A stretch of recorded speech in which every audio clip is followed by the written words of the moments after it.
What is up, wrestling fans? Welcome to episode number 685 of the Smark Moment Smack Talk Hot Tags of the Week. I am Tony Mango, joined by Robert D. Felice. Hey. And Callum Wiggins. Hello. And we are going to be running down everything that we feel like talking about that's happened in the past few days in the world of pro wrestling and sports entertainment and all the TV recap stuff, the rumors, the news, the gossip, all the usual stuff here. And as per usual, we always want to know what you have to say. So hit up the Discord server if you want to chat over there, on Facebook, on Twitter, on all the different platforms you have out there. And if you are on YouTube in particular, which you should be, that's the best place to find us, then make sure that you also hit the like button, subscribe, ring the notification bell, get those email alerts set up. If you want to help us out on the monetary side of things, click on the thanks button, click on the join button, and get yourself some access to a bunch of different things that are over there, including early access to different things. We had recorded, for instance, a fan announce table of 2 different Royal Rumbles, and one of them is not scheduled to be public for a few more days, I think. So if you join the $5 and up tiers, then you get early access to those things. $10 and up, you get the Darkcasts. It's the same thing as the Patreon over there. So check that out. Redbubble and TeePublic are where you can get merchandise if you want to pick up like a hat or stickers or something along those lines. Each little penny from that comes our way to help fund the fact that I'm paying for hosting and different things like that. So all that is greatly, greatly appreciated, and we want to thank you for even just tuning into this episode. So we are going to get started with I don't know. Actually, I don't know why I started it off saying that, but I guess let's talk about this one because this isn't going to really lead to anything in particular. But unfortunately, one of the WWE Hall of Famers passed away this past week. WWE Hall of Famer Bob Uecker, Major League Baseball Hall of Famer, amazing commentator. I'm not a big baseball fan as it is, but when you reach that type of status, everybody knows who he is, even if you are not really a particularly avid baseball fan. And he had a lot of fun moments in WWE, so that's a shame. If you think of Bob Uecker in any capacity on the regular times that you would just wake up and think of Bob Uecker, is there any kind of like standout moment that you kind of equate to? Okay, so first of all, terrible loss. 90 years old. He was still doing Milwaukee commentary, apparently. Like, he just never stopped. I mean, he was I guess, subpar baseball player, but ended up turning it into a wonderful commentary career, and got some acting roles in it and stuff like that. But when I think of Bob Uecker, I mostly just think of the one clip of Andre shaking him, and it's great. And I have to say this, and Tony, you'll understand this. He looked the exact same from before I was born till the day he passed. And I just think that always amazes me, and that's always a lot of fun. There's a couple people that are like that, where it's like Steve Martin, for instance, he must have just gone from like 20 years old to 40. And then he's been 40 something ever since for 40 years. I'm sure on the front end that sucks. But when you really think about it, on the back end, you've looked the same forever, so you look great. It's awesome. But Bob Uecker was it's just a tremendous character, and it's a shame that he's passed. But he left a lot of people with a lot of fun memories.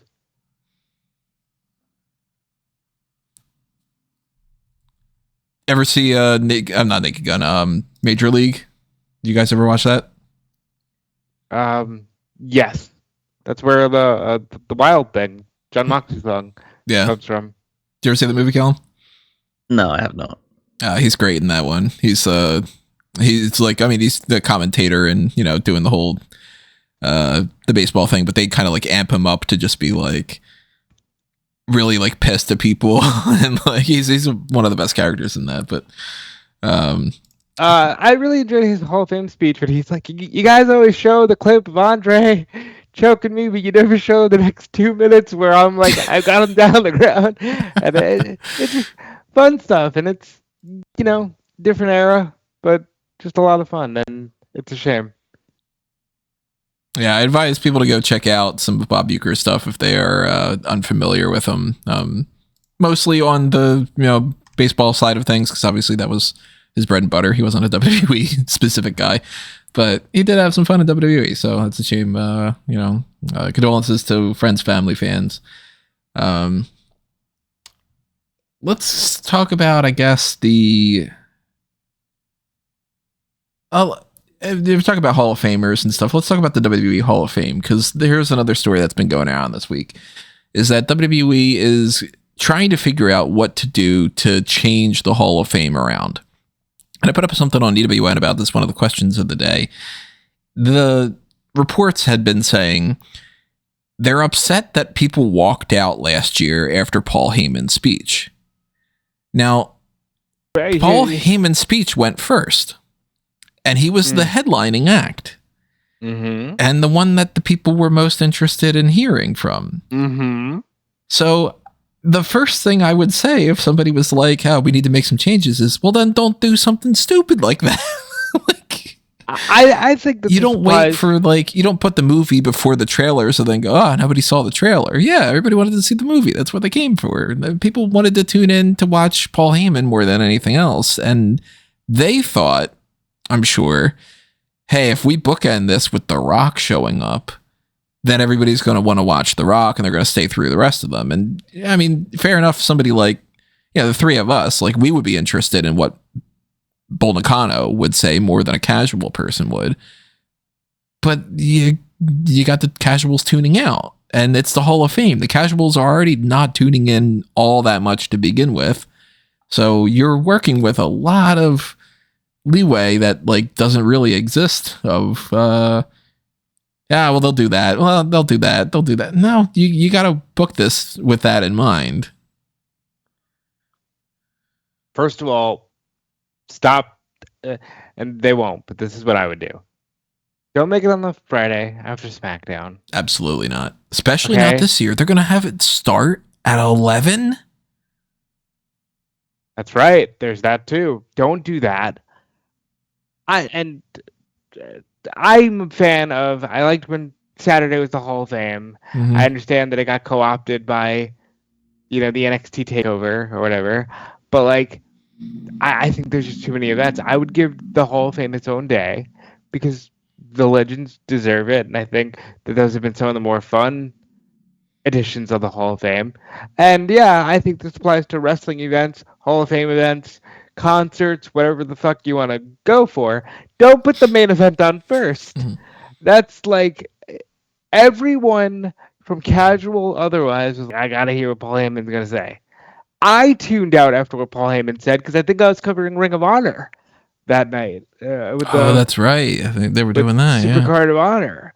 So I tuned out after Paul Heyman, which by the way had a great speech. No one wanted to hear The Rock talk about, by the way, Muhammad Ali, and I got a belt now, and what the fuck is going on? Look, as much as The Rock is a big deal, as just The Rock shows up and does anything, it's not as much anymore, and he loses a lot of his steam if he's not actually doing anything when he shows up. Look at that bad NXT thing where he's just I don't have anything to say, and I have no idea what I'm doing, but I'm here, so adios, everybody. And we've heard about The Rock talking about how much he loves his family enough that that's not a draw. Do people really want to wait an hour and a half or however long it's going to take before The Rock then comes out on the Hall of Fame ceremony and have him go, let me talk about how much I love my grandmom and my grandfather and all that? Sure, I might want to listen to that just because I'm tapped into this more, but I can guarantee you, I can poll 10 of my, more casual friends. Not a single one of them cared to hear that again. So why would anybody be I need to stick around to hear about that story again? That's been talked about on Young Rock on every single episode and stuff too. You want to prevent people from walking out? Don't put the main event first. Don't book it after SmackDown, especially not after a 3-hour edition these days. And yeah, I agree. Put it on Thursday night. And here's my thing too. I'm a fan of this kind of stuff. So I'm a fan of every year the Rock and Roll Hall of Fame puts out a 5-hour show. I watch it, because I like that. But I watch it even more intently if it's a class I'm really interested in. So, try your best to, even if it's a smaller class, create a class people are interested in. Like I always said, the year the DX got inducted, that could have been it right there. It could have been Hunter's got a Hall of Fame career, so do the Outlaws, so does X-Pac. Create a class that isn't just like, well, we have to hit 7, so here's, I don't know, D'Lo Brown's getting inducted this year, everyone. That's not a dig at D'Lo. I like D'Lo, but you get what I'm saying. You're inducted in the real deal now. It's like, create a class people care about. Well, that's another element of it too, is like, as much as they need to induct people that are from different eras, who's turning in to listen to the Thunderbolt Patterson one in 2024 or 2023, whatever it was? That's not a draw. And they've got people that like they could be draws, like a Batista, but they keep pushing him off for some reason. Even then, though, a lot of people are just flat out not interested in watching something like this. Like, when's the last time that you watched a Hall of Fame ceremony, Callum? Like 10 years ago, maybe at most? Well, not since there's been actual, wrestling on the same night as it. Right. So, wow, what a concept. Yeah. Like you are not super tapped into WWE as it is right now. And if you were going to be watching anything on WrestleMania weekend, you'd be like, all right, well, I'm going to watch Mania. And then you would go down the list and be like, maybe you'll watch the NXT show. Then it would be like, after watching even more, then you would watch like Raw and SmackDown. It would get lower and lower before you would get to the Hall of Fame that you would want to watch. Well, yeah. I mean, I don't even know how much I'm going to be watching any of those things in WrestleMania weekend this time around. I mean, if they want to make the Hall of Fame more interesting, I think they've done a better job with like having less people on it. I think it just makes it, you don't want to have like 8-9 people being inducted because that's just going to stretch things out way too long. I think that they would, well, it's difficult. It's a catch-22 situation where they would be better served having more people that would classify as headliners in one thing and bookend the show that way. Then you probably looking good, but eventually you run out of headliners. Because you start thinking, well, who really counts as like a draw? Because like the last 2 ones have had Rey Mysterio and Paul Heyman as the draws, and they're big names, but you can't just like run the gamut of a lot of those people. Because realistically, the only ones that are like super big deals that haven't been inducted yet are The Rock and John Cena, really. It is. And then at that point, it's all a bit. It's all below that. It's slightly diminishing returns. It's then people that really only, well, Batista as well, because it's like acting credentials. But it's only really then people that wrestling fans are super aware of and super cognizant of. Whereas at least John Cena, The Rock, and Batista to an extent would attract a more casual audience as well because of their movie exploits. It is true. Like when I was like 11 or whenever they started doing, and here's a Hall of Fame class that's like all WrestleMania 1 basically. And you got Hogan, Piper, all these people. And you could still go the next year and you're like, and now here's Brett and DiBiase. And they had a lot more legends to pick from. And I don't know how you get around that because now there is also the certain expectation of like, okay, if you make it a class of 4 people and you don't put a woman in because you can't think of who to put in, you're going to get people upset that like you haven't inducted Melina. Yeah.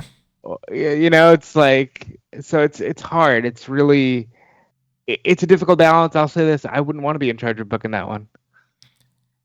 I think it's kind of almost as easy as just you put it on Thursday night. You don't book a giant arena for it if you can't sell the tickets for it.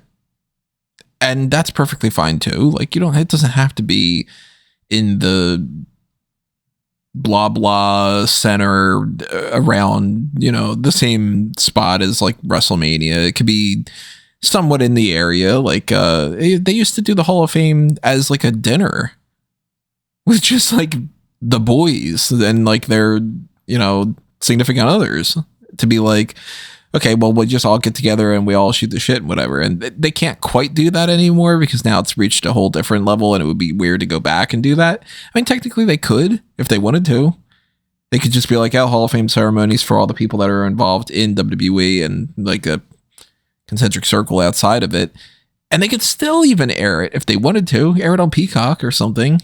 But if you want it with a bunch of fans, so that way the people can be like, thank you to all the fans and blah, blah, blah. Just book a smaller arena and put it on Thursday night. And then you're pretty much good because you've got Raw, NXT. On Wednesday, you've got nothing. Use that as like a rest day and people doing media and doing all the traveling that they need to do and whatever. Thursday, it's another media/rest day until you get to the night. All the people celebrate. They have their fun time. It starts at 8. You don't need to do some red carpet affair bullshit. And then they're over when they're over. They don't need to cram anything in or whatever. They get up on Friday, set up everything for SmackDown. You got your 3-hour SmackDown, which shouldn't be 3 hours. NXT, I guess, is sticking around again this year with Stand and Deliver. They'll probably do that on Saturday morning, afternoon, like they've been doing. And you do WrestleMania, Mania, then you're Raw and NXT again. Like, Thursday night hasn't been anything. And to say, well, we don't want to book something for them because we want to make sure that they get some time to rest. All they have to do for the Hall of Fame is sit. Like, they're not like wrestling. They're not moving around doing anything. That's, I'm sure, fine. And I know that I would rather watch the Hall of Fame on Thursday night and be like, okay, this is WrestleMania week. Every night I'm going to be watching something, than to be like, oh shit, it's Friday night. I have to watch 3 things at exactly the same time, all because they all want to cram in on Friday night. Book a headliner like a Batista, a couple other people that people are interested in. Let them have their fun. I don't see what's so difficult about setting this up. So I'm curious what happens this year, because if they are starting at 11 o'clock, they're not going to get many people tuning in. And they're going to get a lot of people that are going to go, fuck, I have tickets for Stand and Deliver in the morning. Well, first of all, no, because I think what's Las Vegas? What are they, 3 hours behind us? I don't know. So they're not going to have the people walking out, but I mean, from a view perspective, I could see that. Because, yeah, it's ridiculous. Well, they're Pacific time, so it'll be 8 o'clock when they start. So 8 o'clock when they start. Actually, does that mean that they're going to air SmackDown on a tape delay? They probably won't. It'll probably air live. On USA? Like in the middle of the afternoon? No, why would it air? Why would they air it on USA at 5 p.m.? Because if they would record it around that time, and if they would air it live, they would have to. They wouldn't be able to air it live afterwards. They'll just start in Vegas at 5 p.m. So then it would be on a tape delay. Callum, help me out here. I'm not talking about your guys' time zones. We only have one time zone here, so I don't need to worry about it. I don't know why we. If they tape at 5 o'clock in the afternoon in there. No. They would start at 5 o'clock in the afternoon there because they're 3 hours behind us. So when SmackDown starts for us, it'll only be 5 there. So they'll just be starting early. Okay. I'm being stupid. Yeah. Yeah. So all of that being said, though, I still think that if they're worried about people walking out because of the Hall of Fame being like the main person went first, then that doesn't even need to be, the whole phrase like this meeting could have just been an email. Like this didn't even need to be an email. Everybody just goes, well, I just don't put the headliner first. There you go. The end. Duh. Moving on. That was the stupid thing that they did last year. Well, hopefully they learned from that. And hopefully probably because Roman just has the Roman clause of like, I'm going on first. I'm getting the fuck out of here. It could be that. Yeah. Well, don't have him induct somebody again this year.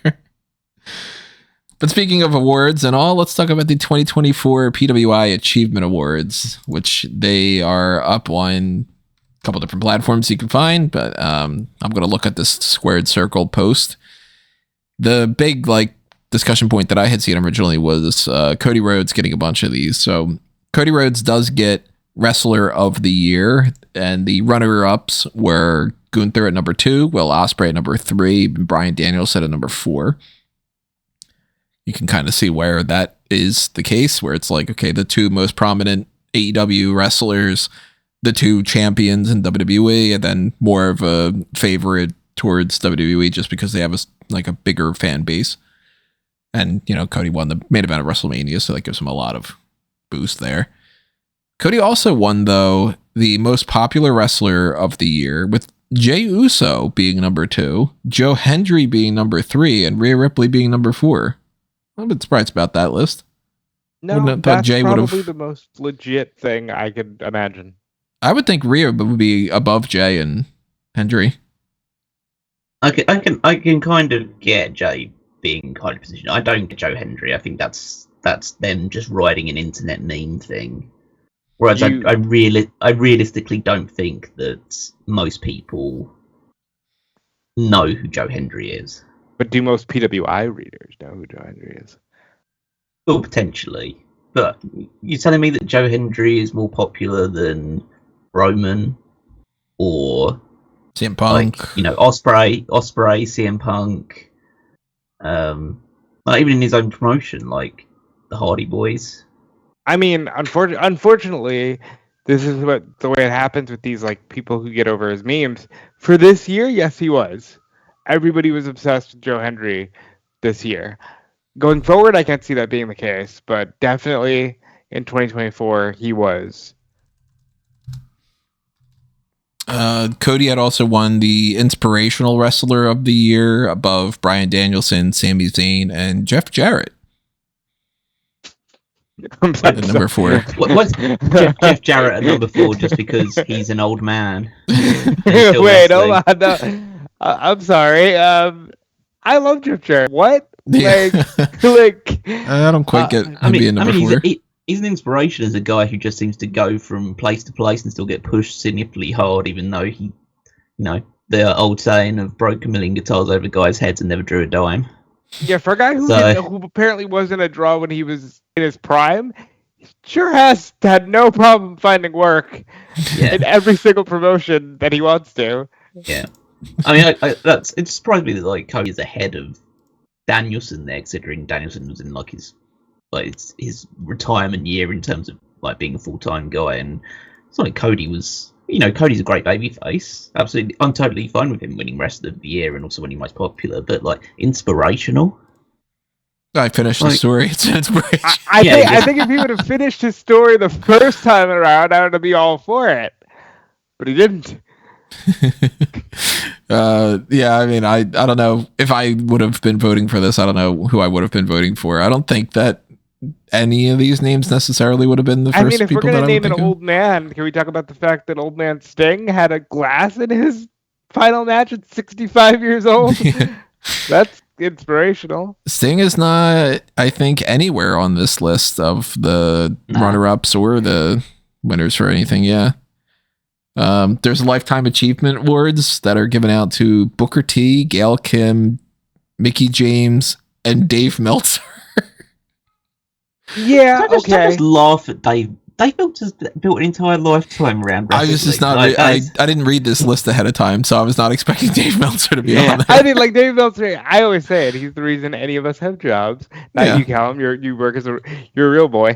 But no, I think those are actually fine choices because Booker T definitely built a lifetime in wrestling. Gail Kim as well. Yeah, Mickey James, Hall of Famer. Mickey James is Mount Rushmore in terms of women, and Meltzer is the media person you think of.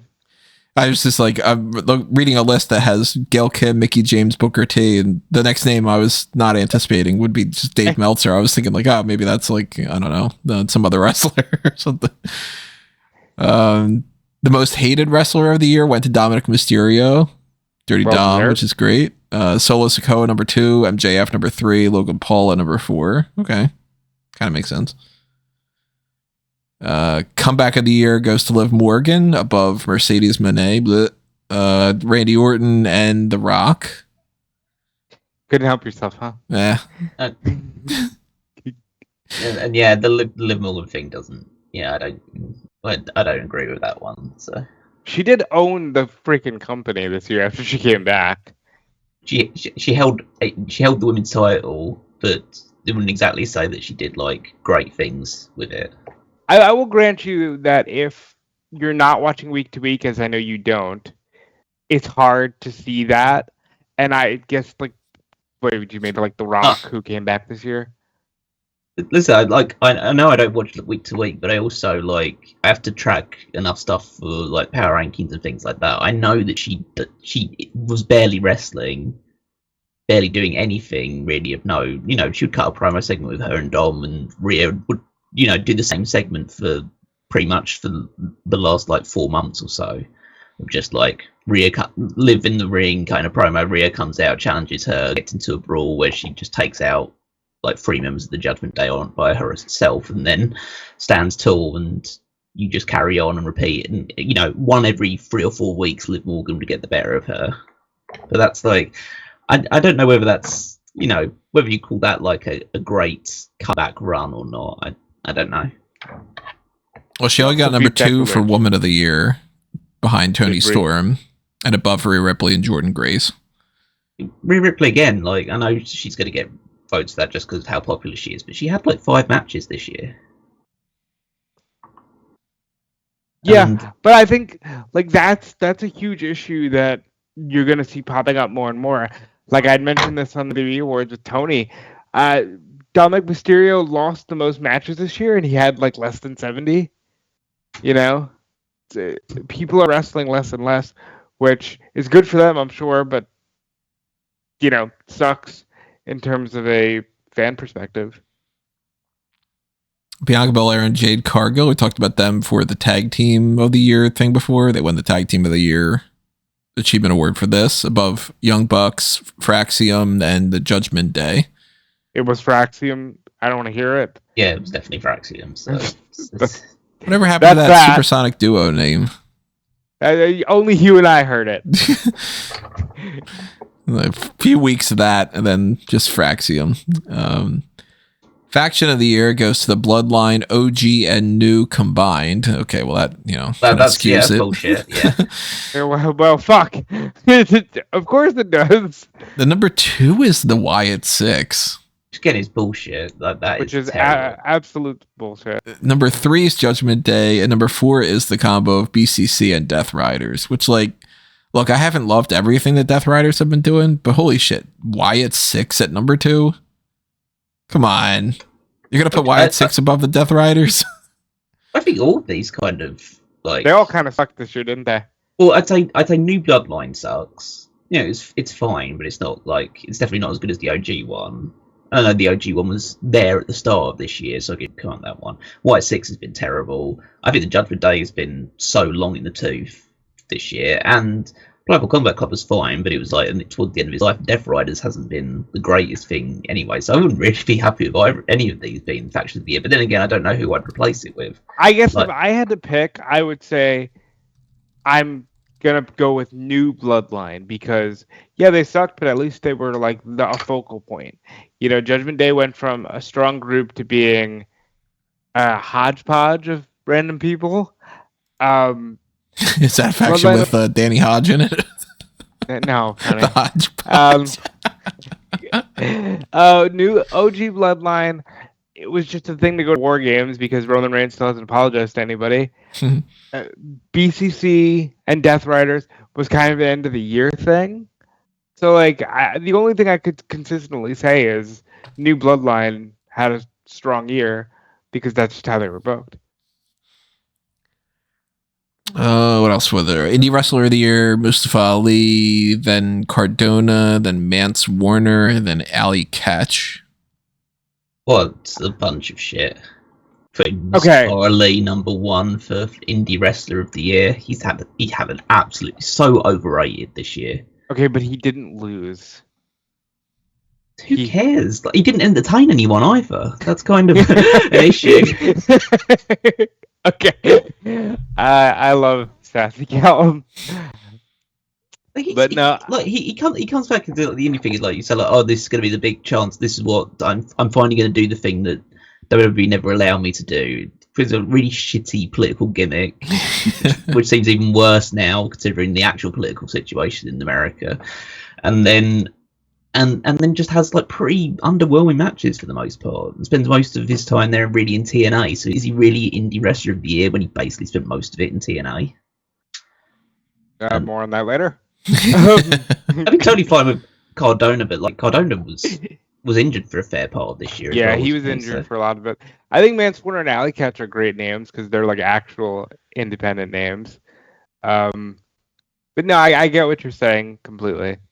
It does kind of just give the whole picture of like, yeah, the indies kind of suck right now. Oh yeah, but that's because there's so much at the top, you know? All the more reason there might be a certain urge. I don't want to merge with these guys. They suck. No, we want less merging. We want new growth. We don't want merging. Well, you're going to get some of that a little bit more. Again, put a pin in this TNA discussion. Feud of the Year, #1 was CM Punk and Drew McIntyre. We talked about that in the end of the year awards, you know. Then there's Adam Page and Swerve Strickland. Yeah, okay. Liv Morgan versus Rhea Ripley. Went on the entire year. I understand that. And Mariah May versus Toni Storm wouldn't come anywhere close to my top 5, but sure. Again, it's pretty much a whole year-long thing for the most part. Like, it went from the start of the year with them getting together until All In. I'd say it has as much merit to be there as Liv Morgan and Rhea Ripley does. I mean, I probably wouldn't put that either, but surprising that they didn't go with Bloodline kind of related thing with that. Match of the year though went Roman Reigns, Cody Rhodes, of course. What do you mean, of course? It was a bunch of entrances. Hell of a match. Different style match than the other ones. But Danielson gets on there with Swerve. Danielson gets on there with Ospreay. CM Punk versus Drew McIntyre is #2. You know, I think it just shows. I know there's a WWE bias towards all these things, but like to only have one Will Ospreay match in your match of the year catalog is just, you know, it's just ridiculous, really. I just voted for I think Wrestle Purists match of the year, end of the year awards, and I picked Ospreay and Danielson. And look, I get why they're picking Cody and Roman, but at the end of the day, if you're talking match, it was probably an Ospreay match, and for me, it was the match with Danielson and Dynasty.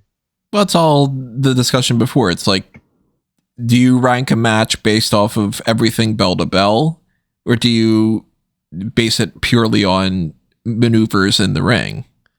Certain people, they're like, you know, the match sucked because it was a brawl and they didn't do wrestling moves. And certain people are like, the match was amazing because they were flipping through tables. And certain people are, you know, more on the, oh my God, the entrances and all that stuff was like, the match didn't need to be a series of maneuvers for me to enjoy it as much. So it's all, you know. But I feel like at some point I'd like a balance of both. That's the best. And I don't know where that's gone. like I miss that. Kind of the same as how somebody will say like a Royal Rumble is really good because there were a lot of surprises. And it's like, yeah, but if you watch it back in, you know, years later, you might be like, this is kind of boring until those people come out. Like, yeah. Yeah. Most Improved Wrestler of the Year went to Mariah May, above Nia Jax, Obafemi, and Maxine Dupree. I had to put Nia Jax. I would say Nia Jax #1. Mm-hmm. I had to put her over Mariah May. No, she sucks still. everyone's just gassing her up too much. She still sucks. I wouldn't put Mariah May either, but I probably wouldn't put over Femi either. But again, they're definitely not Maxine Dupri. So yeah, I don't know who I'd go with the most improved, but it's certainly probably not any of those four. And then the Rookie of the Year was Kalani Jordan over Jada Parker, Carmen Petrovic, and Oleg Bolton.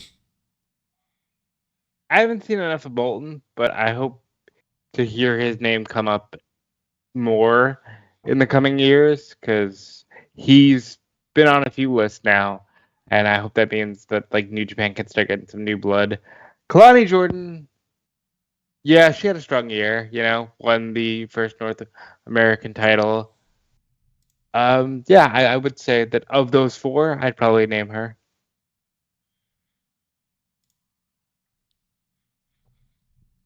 So, I mean, as far as the PWI thing, we've talked about this before. Look, it's not something that you need to put a whole lot of stock in because it's just other people's opinions. Plenty of other people are, going to disagree, and to each their own. But a lot of people do put a lot of stock into it. So, yeah, if you are not in agreement with that and you voted differently, let us know what you did in the comments below.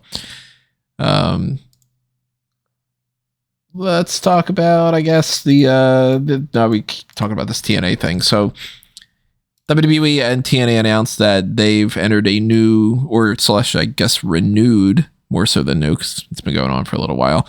It's official. Like, it's on paper now. Official multi-year partnership between WWE and TNA Wrestling that really hasn't been broken down as far as like, okay, and that means that XYZ is going to happen or whatever, because they obviously don't want to like completely keep everything out in the open like that. But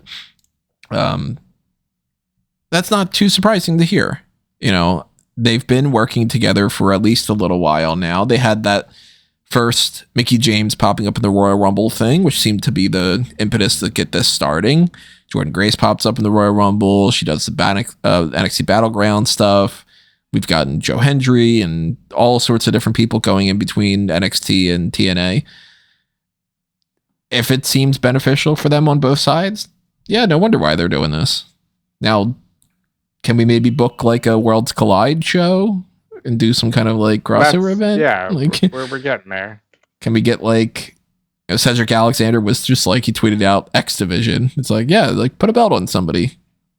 Put the Hardy Boys in the Hall of Fame this year. And you don't have to worry about them being in TNA because you have this partnership. Put the Heritage Cup on Frankie Kazarian or something. Like, have some fun with it. So the most noteworthy thing to me is that while it's a partnership between WWE and TNA, they're so clear to be like, but only NXT people are going. Which I think, like, fuck, let the Machine Guns do a Slammiversary. Let AJ do a Slammiversary. You know what I mean? Like, have fun with it. I think this is... Let AJ get inducted into their Hall of Fame. I think this is a more... Or did he already? No, he didn't. I think this is a more on-the-table version of what they were doing with ECW in 97 or whatever. Like, they're just like, yeah, we're going to work with them. We're going to send our NXT people over there for more reps. We're going to, spotlight some of their names. And I think it's nothing but a net positive in the sense that where else was TNA going to go? All right? Like, we've seen this TNA story for so long. This is the most logical move.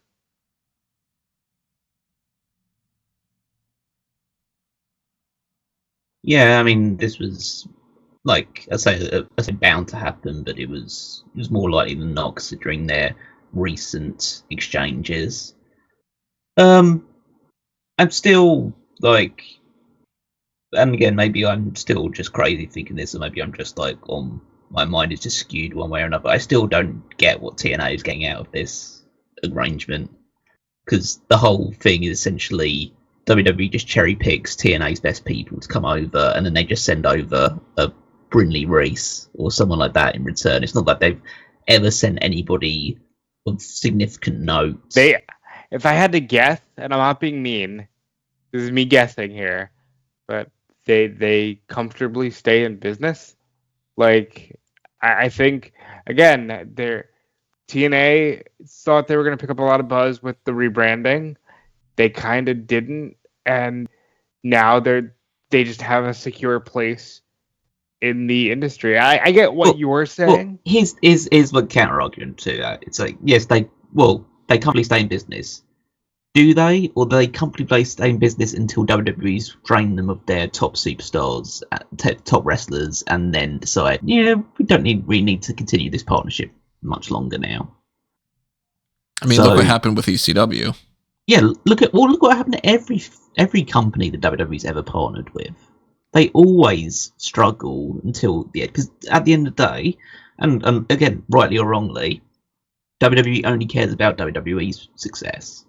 And they've never cared about the success or the thriving of the wrestling industry as a whole. It's just whatever's good for WWE is good for them, and that's like the way they're always going to operate.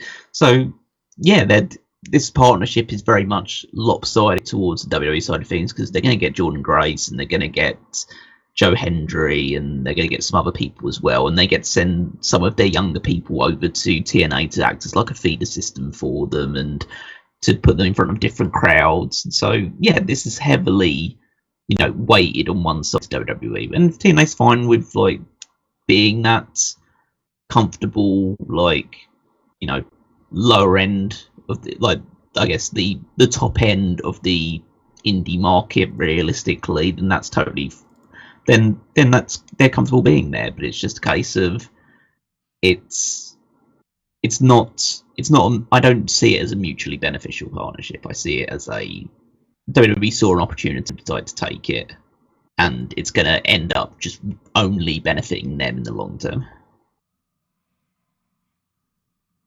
I mean, I think you're just seeing things as they are, and I think I'll say this: as long as the wrestlers get to benefit from it, I think that's the best possible situation, because, again, TNA, they've been around for a long time, and it's not like, oh, they were on an upswing. No, they've been basically a hamster on a wheel for a long time.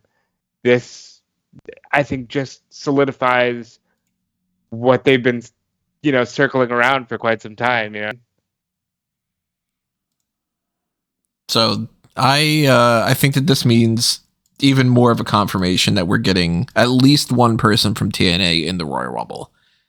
Whether that's Joe Hendry, whether that's Masha Slamovich, doing the usual, hey, this is the Knockouts Women's Champion, and she's popping up in the Royal Rumble, same thing as before. Which, by the way, Royal Rumble predictions contest is up on smarkmmo.com, which we will use for the Fantasy League for our predictions there, but you guys can also take part in that. So if you want to try to guess the number 1 to number 30 entrants, the final 4, all the other kind of things we normally do, then go ahead and fill that out. I do think that overall, obviously WWE and TNA wouldn't be entering this partnership if they didn't see that there was something beneficial for them. But I don't think this is going to turn into be like something super duper crazy. Like, I'm reading responses online from different people, and they're like, oh, that means that we're going to get like TNA pay-per-views hosted on Peacock. And it's like, whoa, slow down. Like, you relax a little bit. I don't think this is happening. But, there could be, hey, there's a TNA pay-per-view. We got Genesis or something coming up. Can you send us? They immediately put the NXT logo on the Genesis. Oh, did they? Yeah. Wow. They're just like, please, everybody. NXT might show up. Wow. Well, they might push the bar out from 10,000 to 12,000. Yeah. Or 10,001. You never know. Yeah. I mean, I fully would not expect that it would be like, and suddenly Goldberg's popping up on TNA to have his last match there, or like, Roman's going to show up and do something. Like, yeah, at most it's going to be people like, we've got Carly Bright showing up on there, or Hank and Tank fight for the tag titles or something. If it works for TNA, sure. If it allows for an easier transition for somebody like a Jordan Grace to come to WWE, awesome.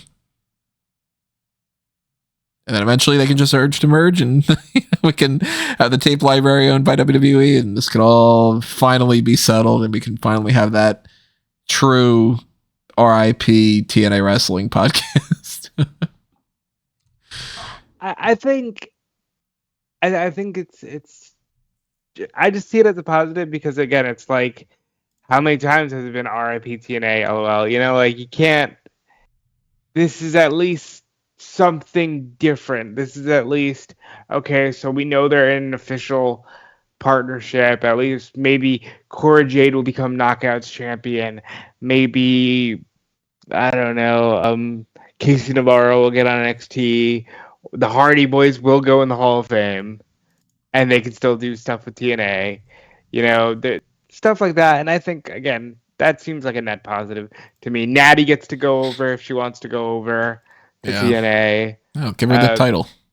Maybe Bailey will do. You know, like people who actively are like, it'll be fun for me to do something in TNA because I always wanted to. That's why I mentioned Bailey because I know she's a relatively higher status star. Like, yeah, I can see all of that happening. So in the meantime, since they haven't really announced anything other than just say we're going to continue to do that stuff, we got to kind of just see what happens. But I would like to see a Worlds Collide pay-per-view. I think that'd be kind of fun. Just do like Survivor Series, bragging rights kind of style, 5-on-5 thing, have champion versus champion setups. You know, I think I have some fun with that.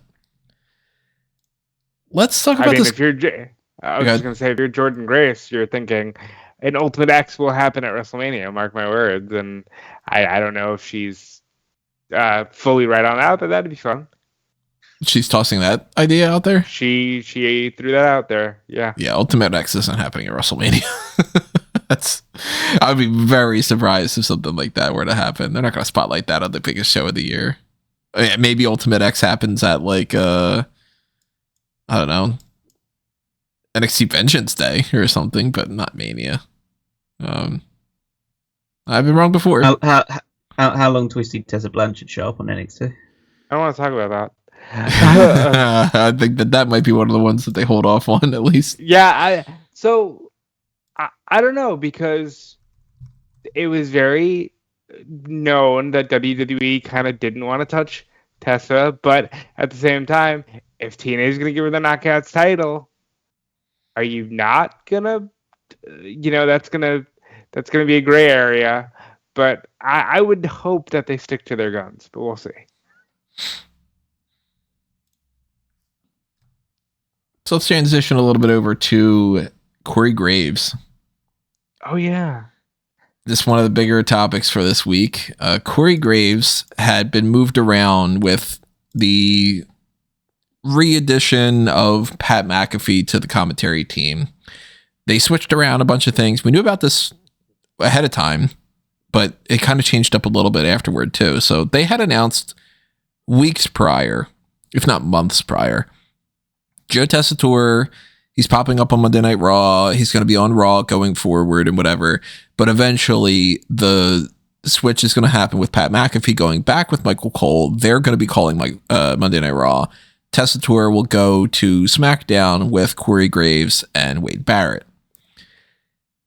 When that happened, instead, they decided to put Corey Graves back on NXT. And he did one episode with Booker T and Vic Joseph.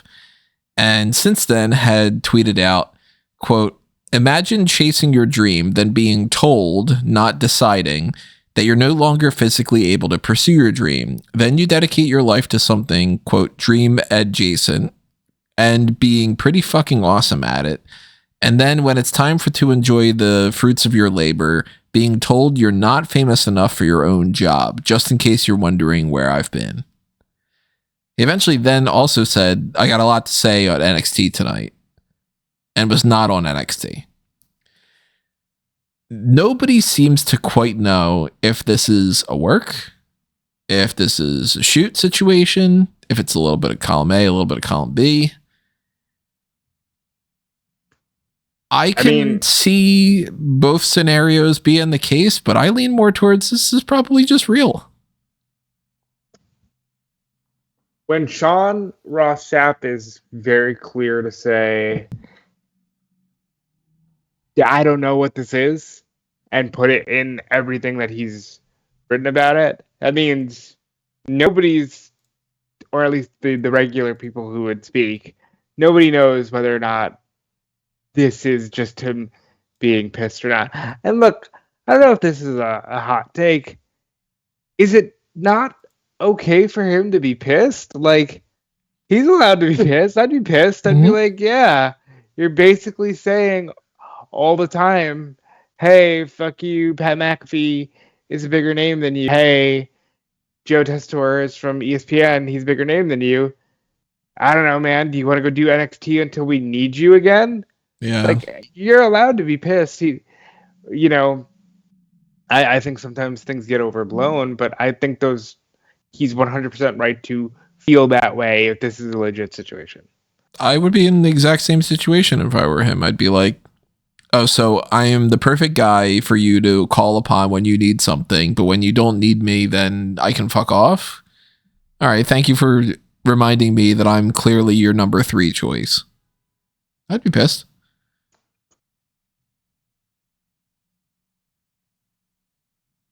Yeah, I mean, like, outside of that, I don't know what else to say, because a lot of people took his second tweet of, like, I'll be on NXT as, oh, they're turning it into a gimmick.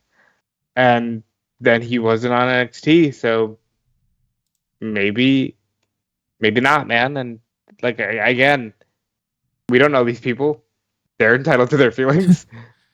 Meltzer says he may be telling everyone it's a work and it may turn into one, but it was a total shoot when it was happening.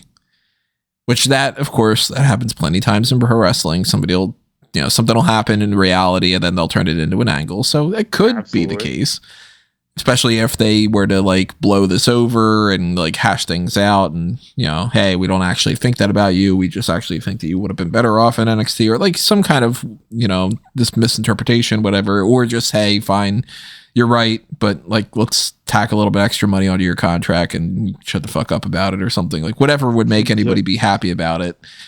Money's usually the thing. It sure is. I mean, I had said before, like a ballpark random one to watch prediction thing, that I was like, oh, maybe Corey Graves or Wade Barrett will step back into the ring. I don't think that this is setting that up. It might come out of it, but I'm very skeptical of the idea that Corey Graves would tweet out bitching and complaining about his being demoted to NXT, that's the process that they would have like start a feud. So when you have Corey Graves versus Pat McAfee at WrestleMania, well, they're not building anything off of this yet. Like, we aren't getting more discussion points. We're not having like, oh, and Pat McAfee responded on his podcast, or you know what I mean? Like, I think it's just Corey was upset, feeling like they demoted him and said, fuck off for a while. We'll call you when we need you. And he tweeted that out to just vent. And then they said, fine, if you don't want to be on NXT, then don't show up tonight. Now, if he were to leave, if he were to be that upset and want to leave WWE, I don't think that there's really anywhere for him to go and do commentary. He really doesn't have the best relationship with AEW. Well, they have a partnership with TNA. Yeah, I mean, you know, maybe that would be the case, but like, if he's cleared to compete, and I think it was like 2 years ago or so, somebody had said something about that. So 3 years ago, he gets potentially cleared to compete. Maybe he is just at a point where he's like, look, they're not going to let me wrestle, and they don't even want me to do the commentary, so I'd rather leave and I'd rather wrestle on the indies.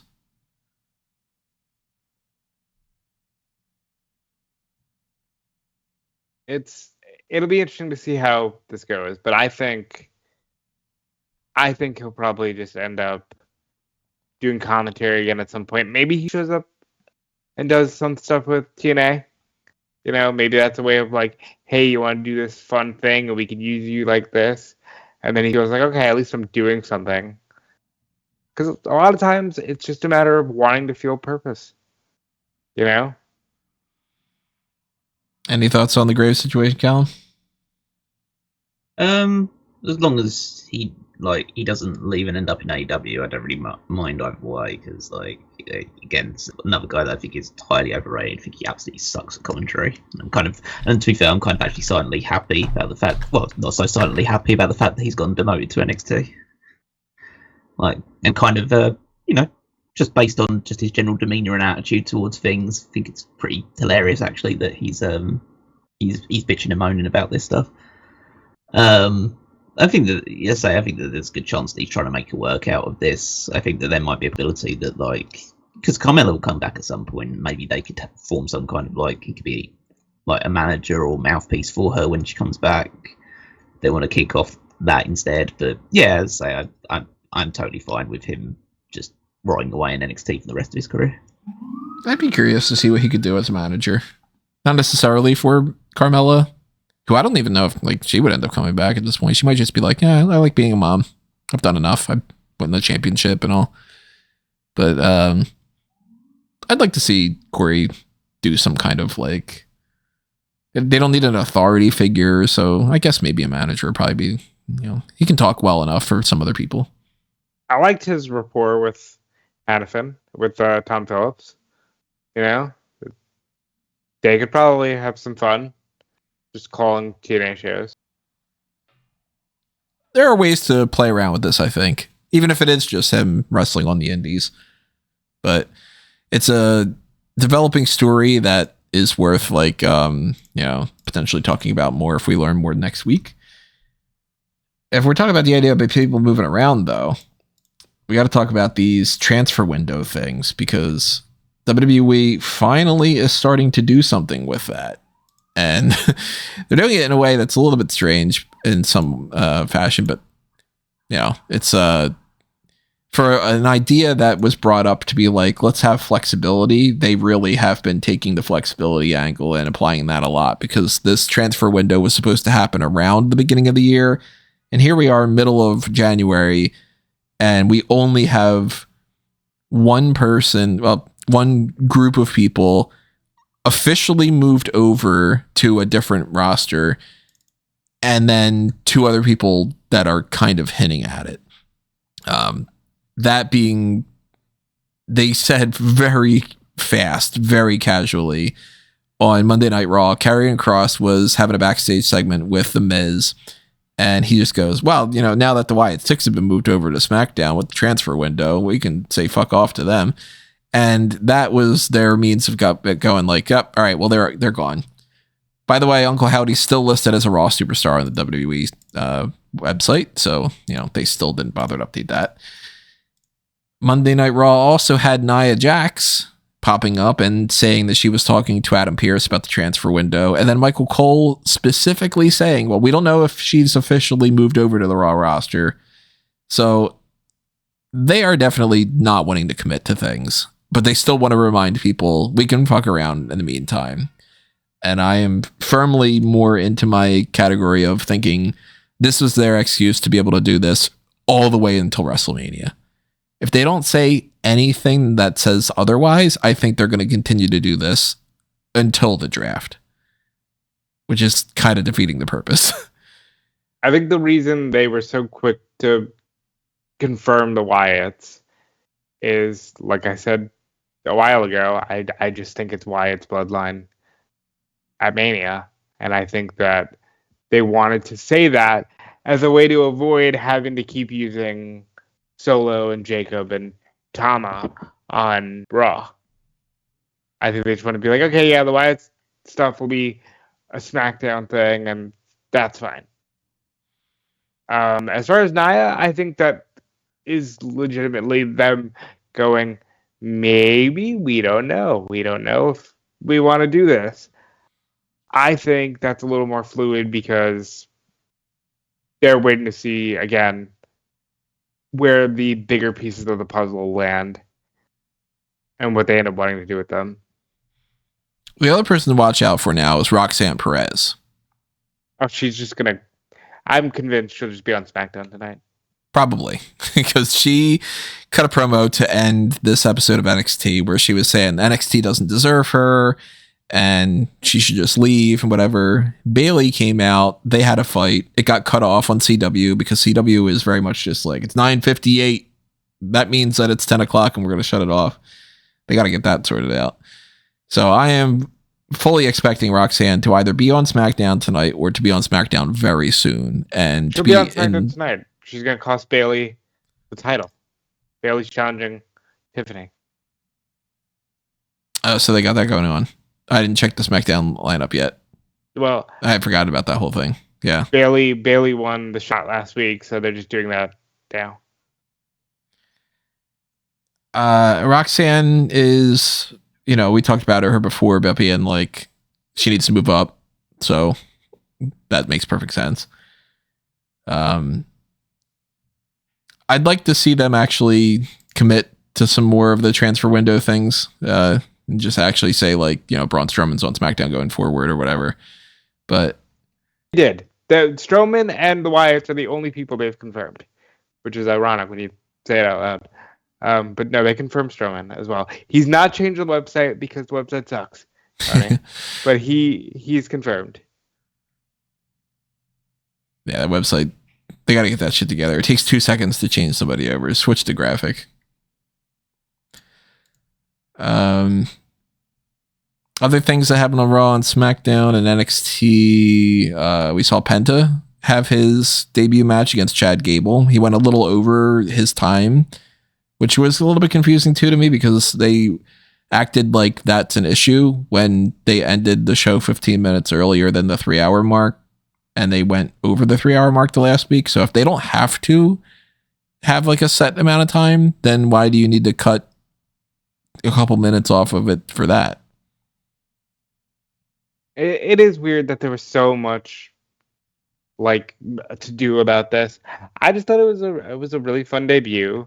I think it was a reminder that singles Penta is, has been a top guy in most promotions, except for AEW because it was just he was always part of the team.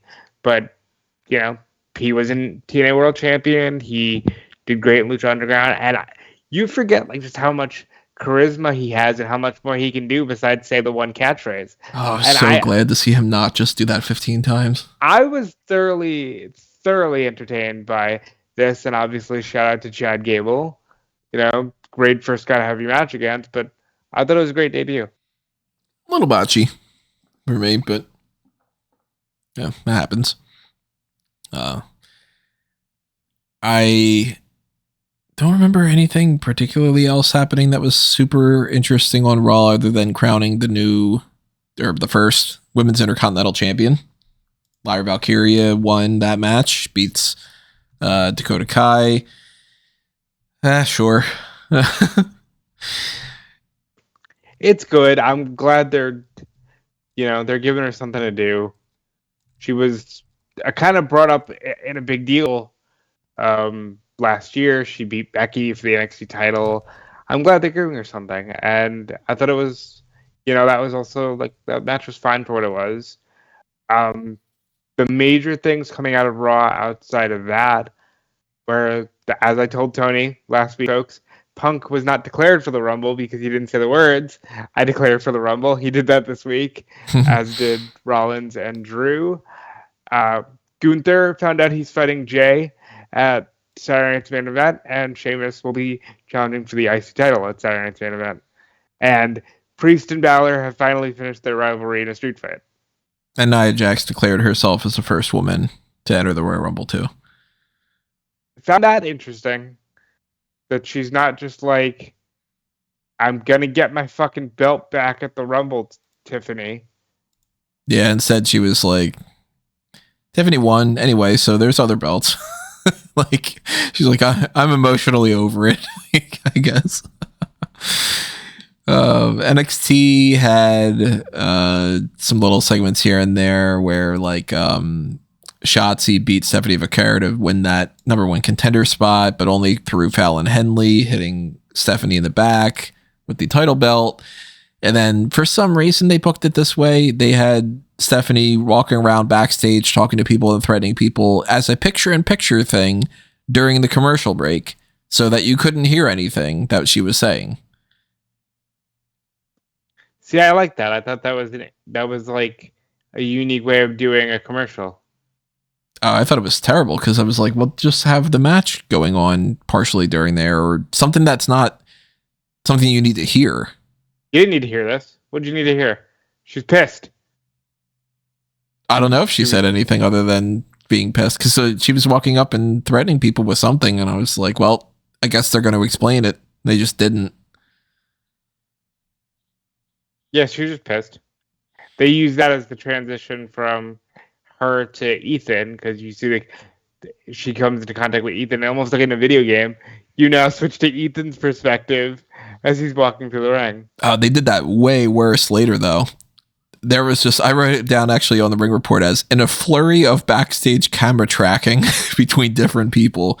They went, hey, Dion Lennox is going to say, Obafemi, I'm going to challenge you for that belt at some point. And then they're like, and to the right of him is Sean Spears talking to Adriana Rizzo. And next to her is Izzy Dame. And then let's follow them. And then let's talk about Carmen Petrovic kissing Ashanti the Adonis. And then let's pack around. And like, they were just like, all right, let's just have the cameraman do this, have an onslaught of things in a 1.5-minute segment.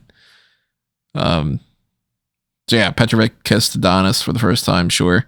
And a very fake kiss.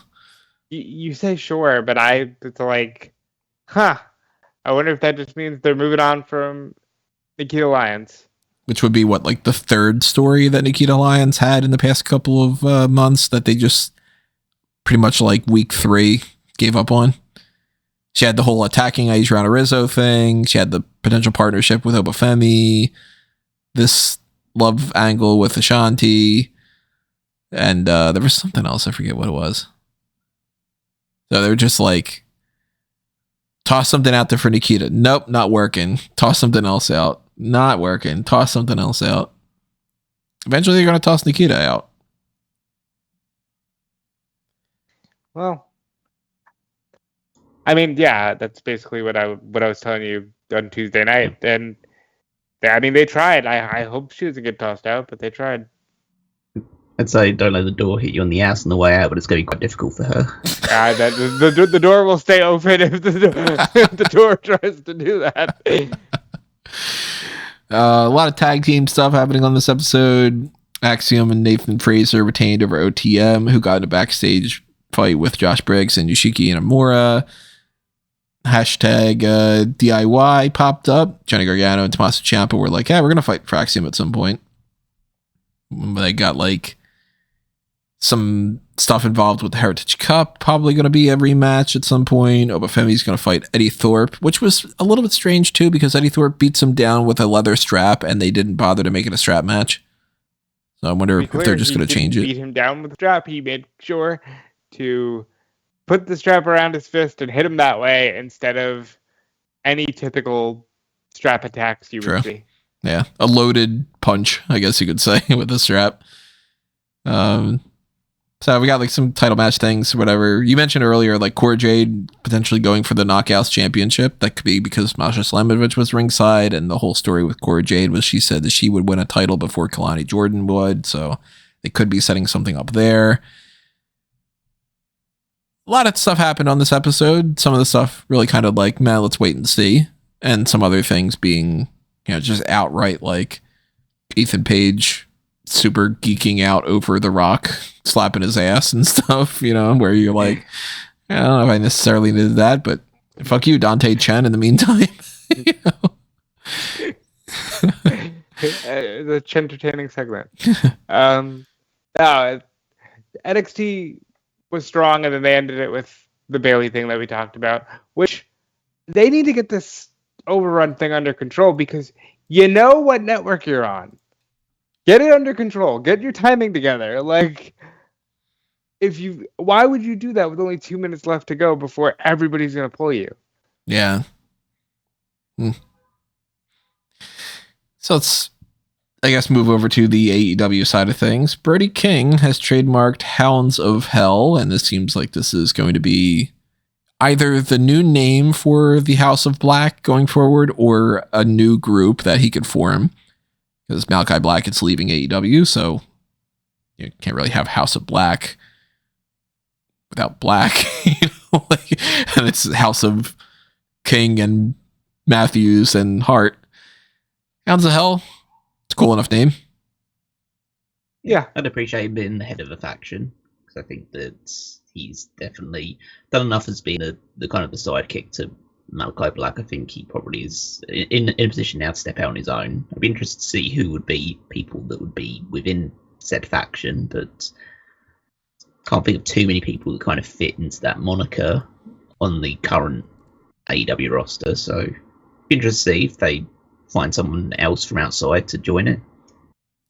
I would be more interested if this isn't just Matthews, King, and Hart. I'd rather them all split up and do their own separate thing, and then for King to have like either one other tag team member or two other people or something. Like, I think King and Hart have to stay together. I think they're the strongest as a package deal. I'm fine if Matthews heads off, because I know they were doing the thing with like him and Will Ospreay last week, so maybe they form some kind of group. He just comes out alone from now on, but I think that Hart and King need to stay together. At a quick glance, I'm looking at the roster, and yeah, not a whole lot of people strike me as somebody that could probably be in the group, because like I really wouldn't be interested in like the Butcher and the Blade joining, for instance. Even though they would aesthetically potentially fit, they're just, they don't quite do it for me in that way. And I highly doubt that that's going to be like, hey, the new Hounds of Hell group, it's Brody King leading a group that consists of Ortiz and Miro and Luther, or, anything along those lines. This isn't going to be where we see JD Drake or Hologram or Colt Cabana is not popping up in there, so I don't know. I like the name though. Hounds of Hell, it works. I could picture the graphics and everything that goes along with that. And Malachi Black, as far as we're aware, there's no set time frame of exactly when he might pop up in WWE, but there was another report that had said something about him being treated as a big star, which I think that you should kind of take a little bit of grain of salt with that, because we heard the same thing about Andrade. And look where Andrade ended up. Well, I don't know. I had mentioned this last week. It's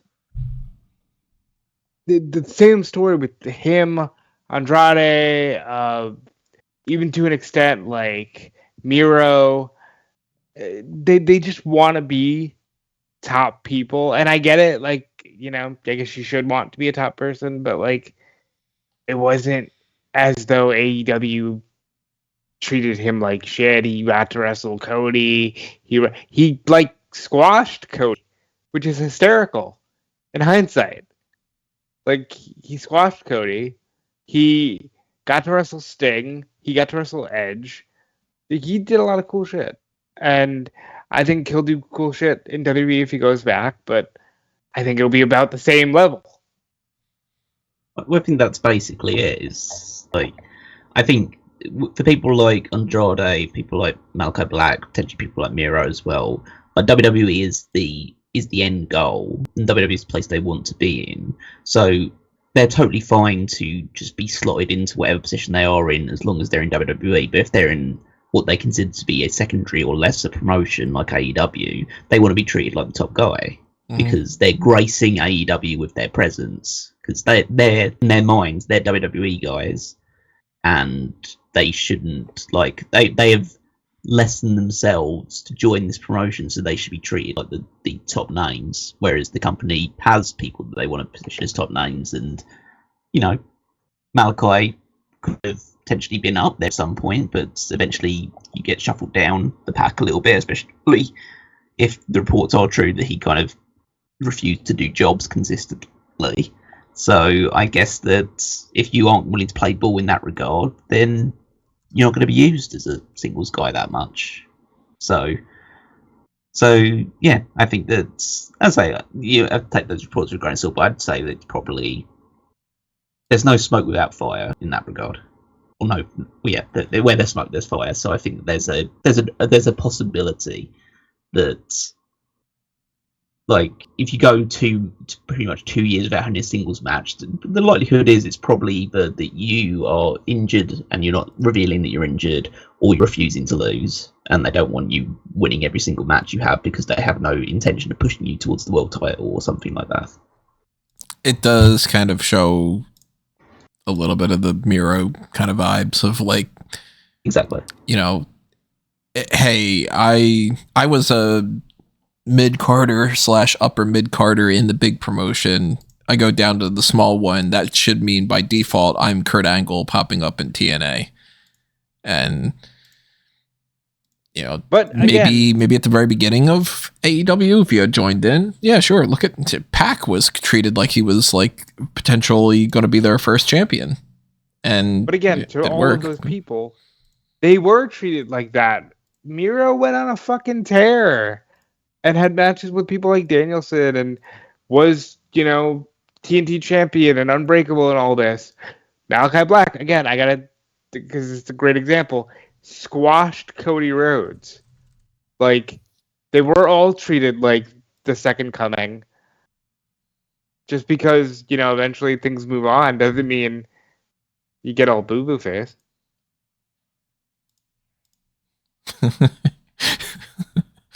That's gonna be his new character, Boo Boo Face.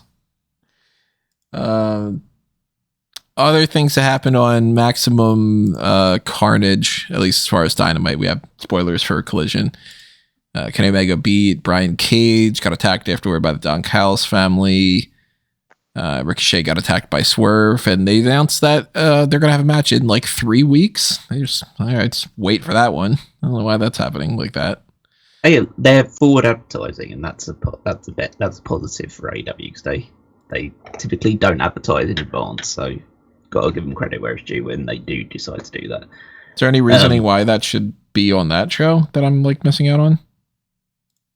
No, I guess they just want to fill other stuff on other shows, and they're just trying to build up anticipation for Atlanta. I think they want to do something special for Atlanta.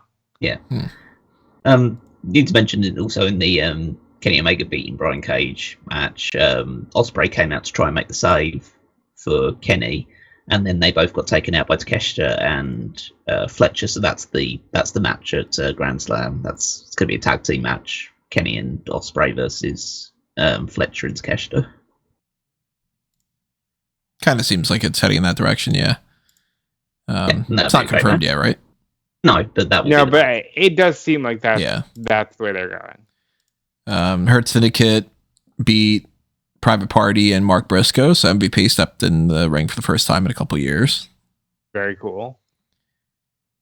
They all, Lashley and Benjamin are all that said they're going to be world tag team champions, and I'm all for that. Yeah, I think it's the right call. Just put the belts on them. Sorry, Private Party. Party's over. They had a not backstage. They had I'm reading, I think this is backstage, that's why I read it. They had an in-ring segment between MJF and Jeff Jarrett, and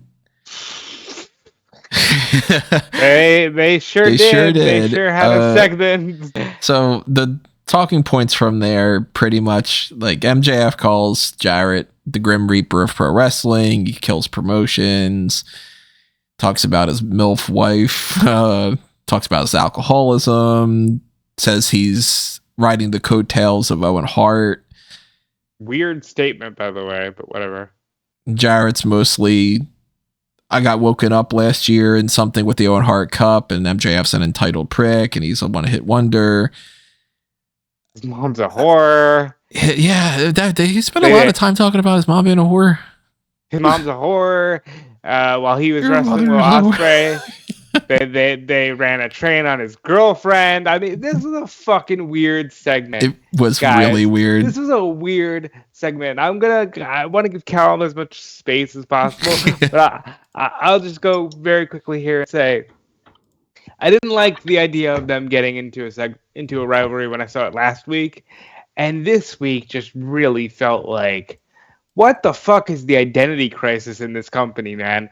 1 minute it's like, oh, this we're the best wrestler, we're basically New Japan in America, and the next segment it's like, Vince Russo could have written this in the year 2000. What is this? Like, why did you need to say any of that about Alicia? Why did you say any of that about his mother? I get to a certain extent the whole, well, he's showing that he can dish it out just as well as MJF, because MJF doesn't have the experience that he does. But it just felt weird, you know? It felt weird. And it felt like a company that doesn't know its core audience and what its core audience is expecting of the company. Because this went over well with, like, nobody. Yeah, it was a bad segment that went on way too long. The issues are just plain to see, and it starts with MJF just doing the same hackneyed routine. He just doesn't feel like he's evolved at all. And so essentially they tried to do like an MJF feud in terms of promos in one segment, like what he would usually span over 3 or 4 weeks, which is he starts off just going with like the below the belt, like, oh, your wife's like a MILF that I'm just gonna bend over at some point, and I'm just gonna like make jokes of you being old and like over the hill and all this other stuff. And then the other guy trades other, childish barbs his way, which was way too aggressive. But that's what Jeff Jarrett's bread and butter is, because like, he's a guy that it's actually what he spent most of his, like, I guess, main event career doing when he was in like WCW and TNA, was like basically just spewing the bullshit that Vince Russo would feed him. So it kind of was going back to that era. And then MJF decides, oh, I'm going to get really serious. I'm going to talk about how Owen Hart is dead. Yeah, and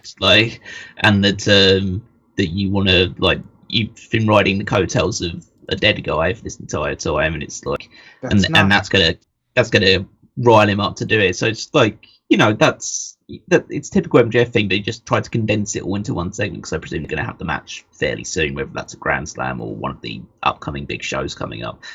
But yeah, as I say, I don't like this because, well, first of all, because I just think the MJF is a bit tired and needs a bit of a refresh, or just needs to liven up his act a little bit. Maybe he feels uninspired right now because he's not really doing much in general.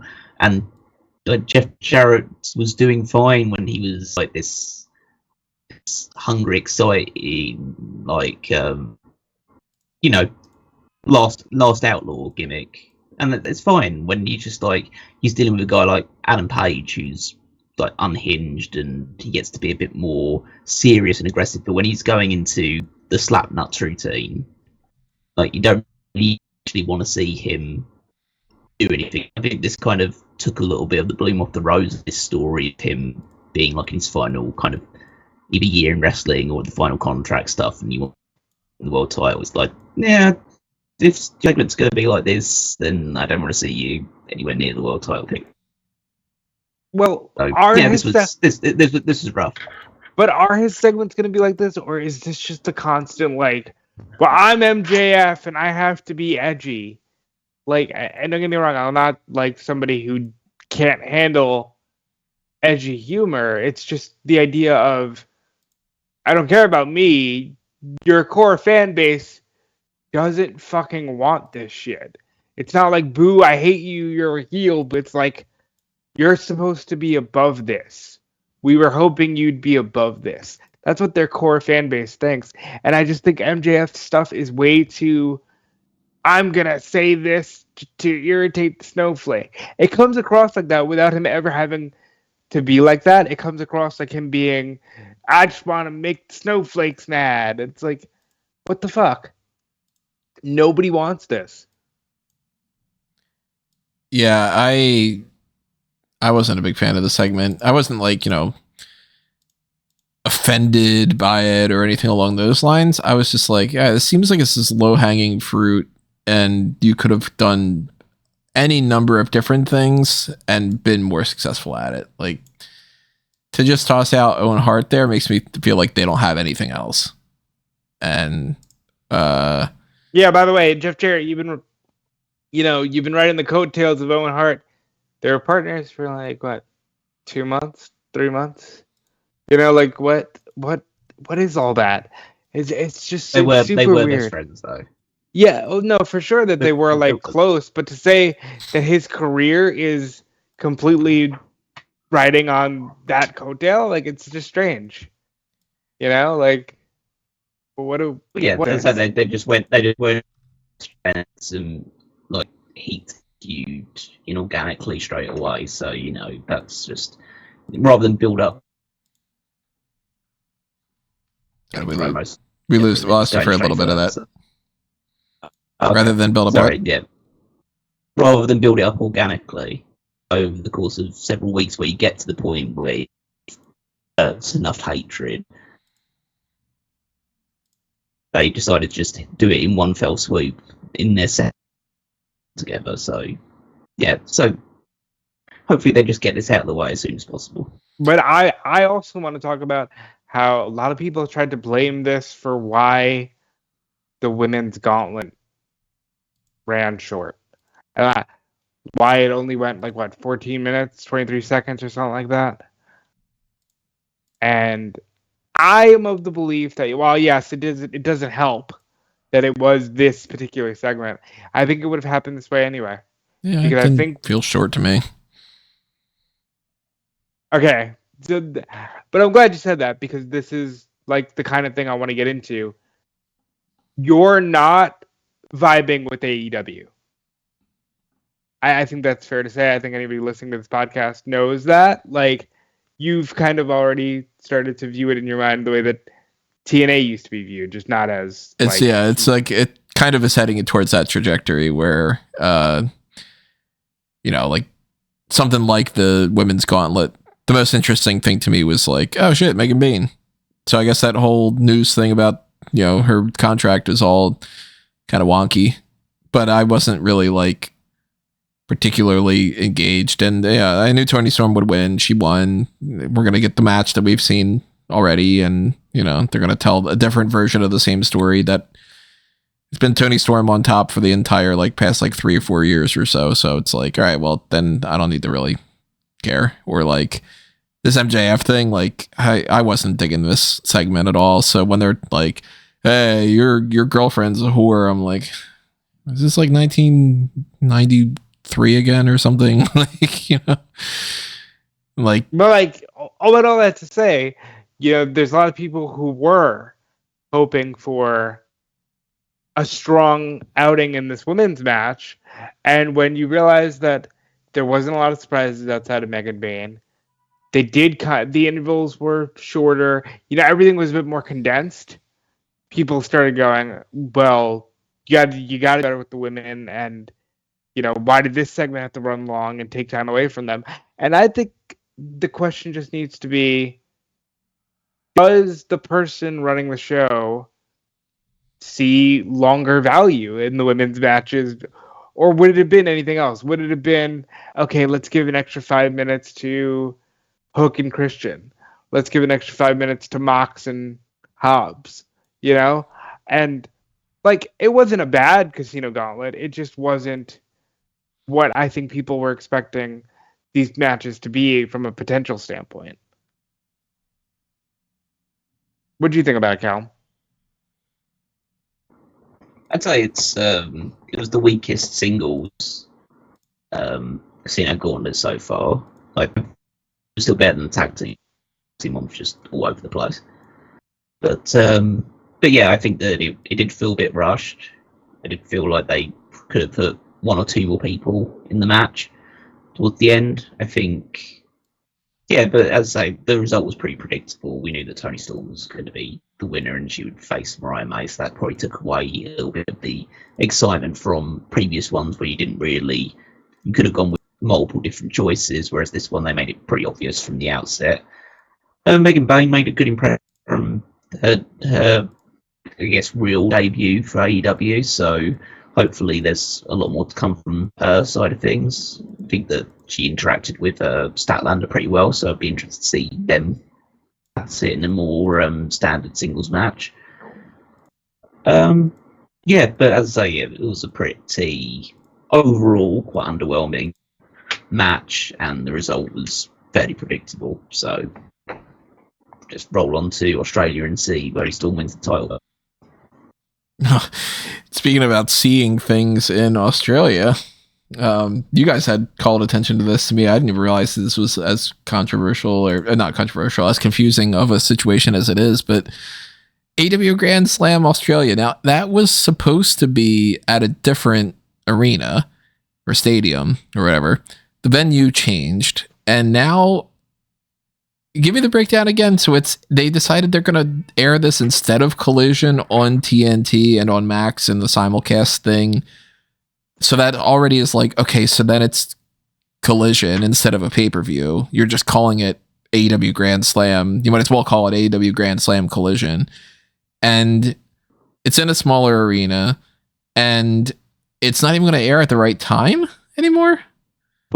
Well, essentially what they did was that they advertised as soon as Tony Storm won it that the graphic came up saying that the match would be taking place on February the 15th at 8 p.m. Eastern, 7 Central time, and so on TNT. And so everyone everyone that was in the know raised their eyebrows at that because that's when All-Star Weekend starts on TNT, and that's like one of the biggest things that they put on every single year. So there's absolutely no way they're putting AEW Grand Slam on TNT on that day, because that's when, because it's the All-Star Weekend. So some people kind of had the thought of, okay, maybe they, instead of TNT, it's meant to be TBS instead. And they'll just run that on TBS, and even though it'll do a bad number against All-Star Weekend, it will do better than whatever they were going to be putting on TBS at that point in time anyway. But now it seems to be that what's going to happen is that they're going to air the Grand Slam show on TNT after All-Star Weekend ends. That'll be around about midnight. So that's going to be when it airs live. So yeah, as I say, they've decided that Grand Slam is going to be a TV special now, or like essentially the equivalent of Collision for that week. And to be fair, Grand Slams in the past, all Grand Slams have been TV shows, so there's not a major change there. But I imagine that initially they thought, oh well, we're doing this in a big stadium, so it's going to be a pay-per-view event. And then when they switched it over to the smaller thing, they thought, okay, well, we'll just have to make it a TV show instead, rather than the pay-per-view. And it's already going to have to, if it's going out on that day, it's already going to have to contend with the issues of being against NBA All-Star Weekend. It also has to contend with the fact that Vengeance Day is on the same day as well. Yeah, that's not working out well for them.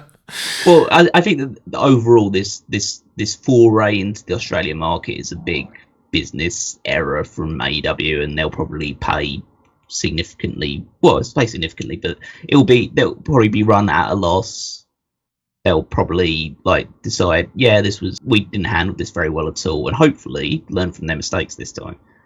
But that is, that's a big if, because there's a lot of admin issues in this company that need to be addressed, or they need to have put some kind of real infrastructure in place, because it feels like 5 years in, they've outgrown what they were previously able to handle, and their infrastructure internally hasn't caught up to where they are as an actual business entity right now.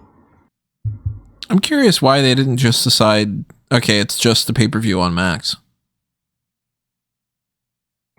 Well, that was the idea. It was originally supposed to be the first big show that they put on Max, but I guess they decided, because it's not that's probably why, that's why they've been pushing Revolution as the next big show, because Revolution is technically the first big pay-per-view they're going to do this year.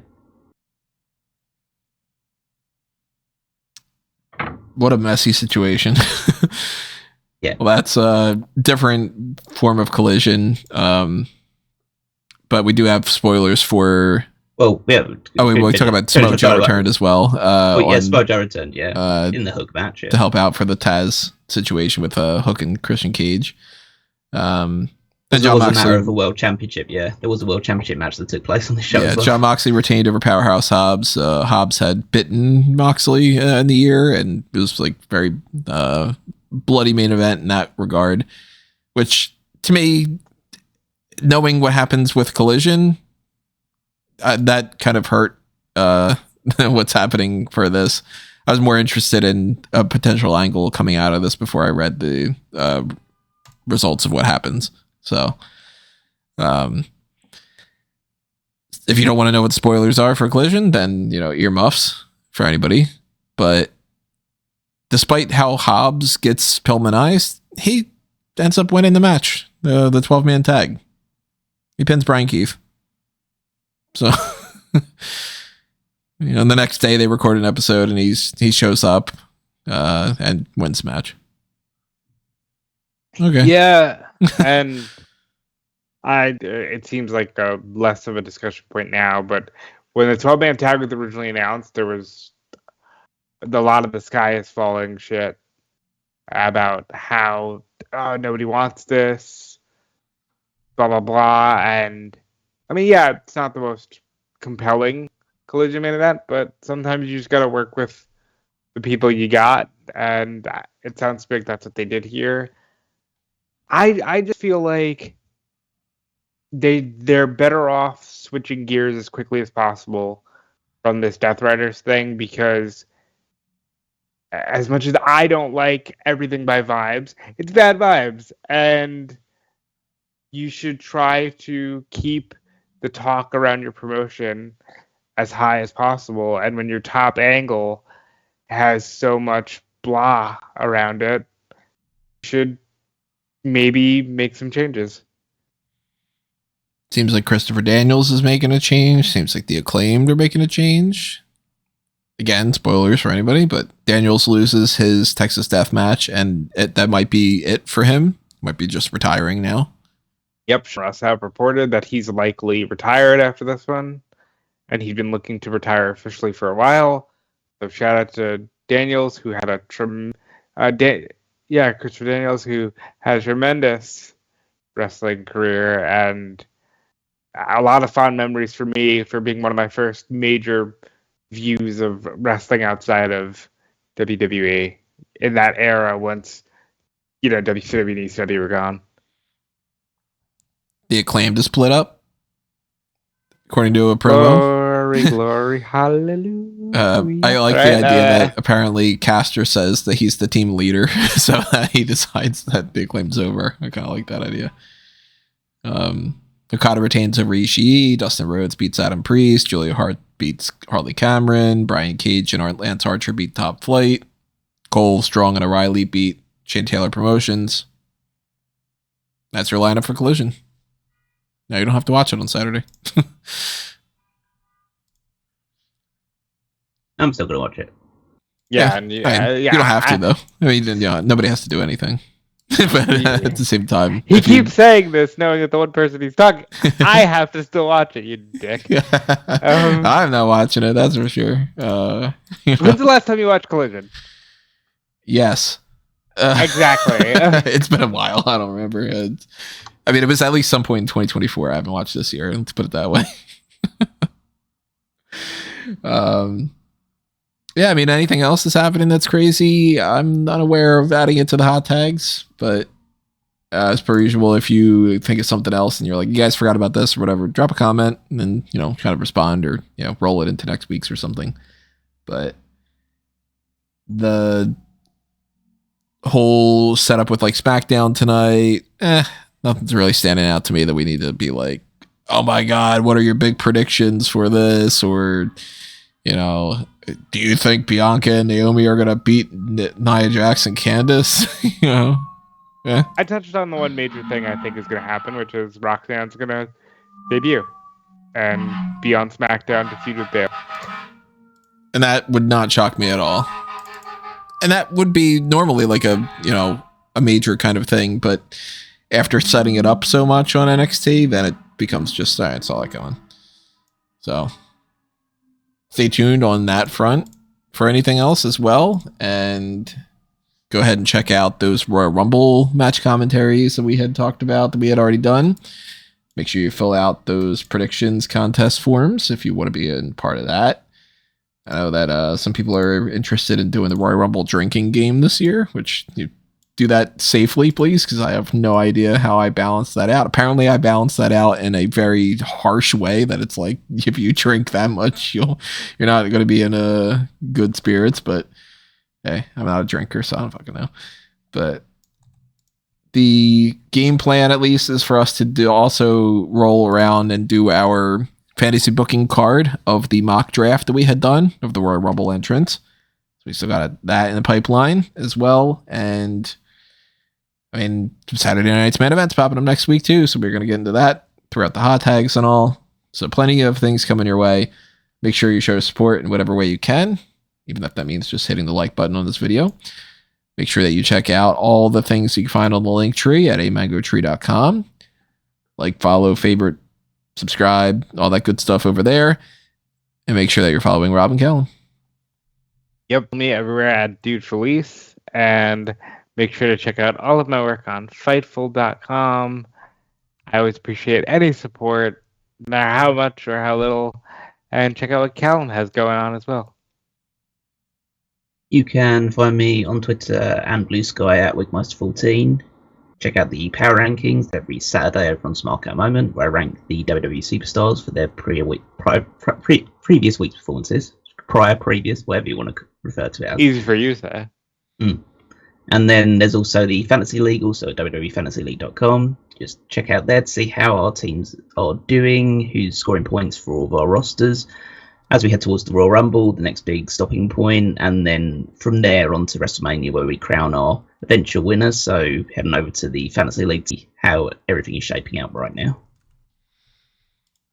Okie dokie, everyone. You know the deal. Drop those comments below and stay tuned, and we will see you next time. This has been another Smark Out moment, and we're being counted out.